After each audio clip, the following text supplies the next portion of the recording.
Bonjour, j'espère que vous allez bien.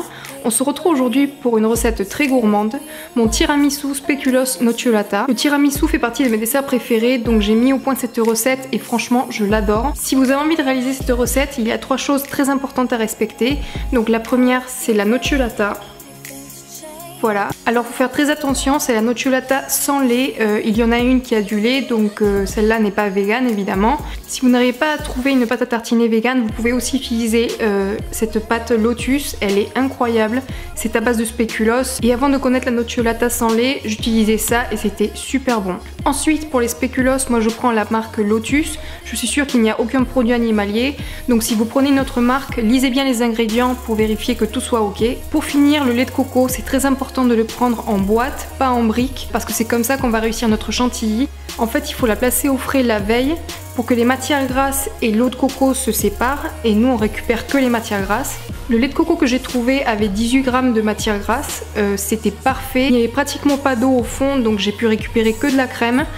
Donc faites bien attention au pourcentage de matières grasses, il faut vraiment que ce soit élevé pour réussir ce chantilly. On va pas perdre plus de temps et on va commencer ce tiramisu, alors restez avec moi.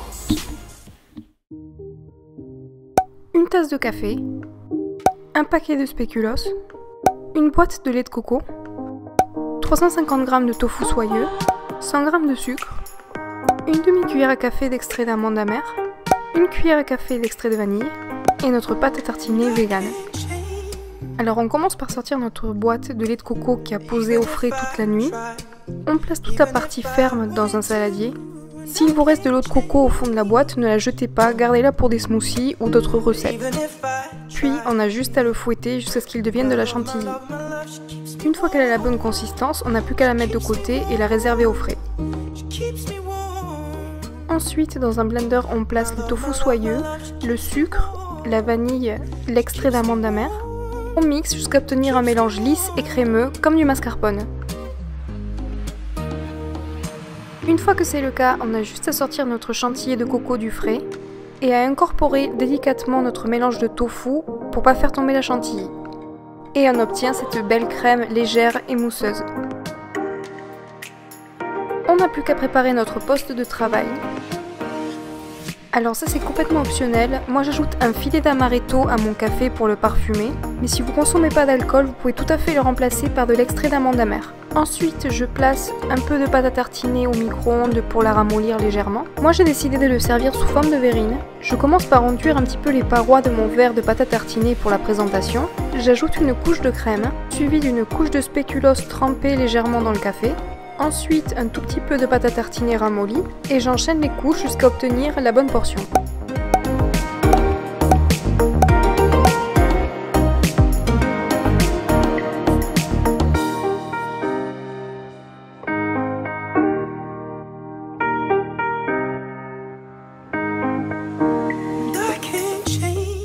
Pour finir, ça c'est pas du tout obligatoire, mais on peut le saupoudrer avec un peu de cacao en poudre.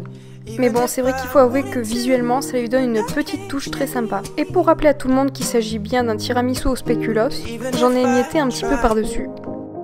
Maintenant vient la partie la plus dure qui est de laisser poser les tiramisus au moins 8 heures au frais.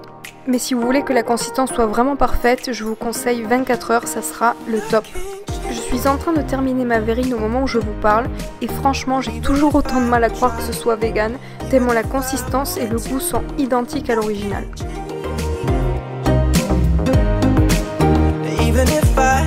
Voilà, vous avez vu à quel point cette recette est simple. Je la fais pas tous les jours parce qu'il y a quand même pas mal de matière grasse dedans. Mais quand on a envie de recevoir des amis et les bluffer avec une super recette vegan, c'est parfait. Vous inquiétez pas pour le tofu soyeux, on le sent vraiment pas, c'est juste une question de consistance. Aussi, ne soyez pas tentés de le manger de suite, il faut vraiment le laisser poser pour que la texture soit parfaite. Encore une fois, si vous refaites cette recette, n'oubliez pas de prendre une photo et de me taguer sur Instagram. Merci d'être resté avec moi jusqu'au bout et je vous dis à la prochaine. Bye!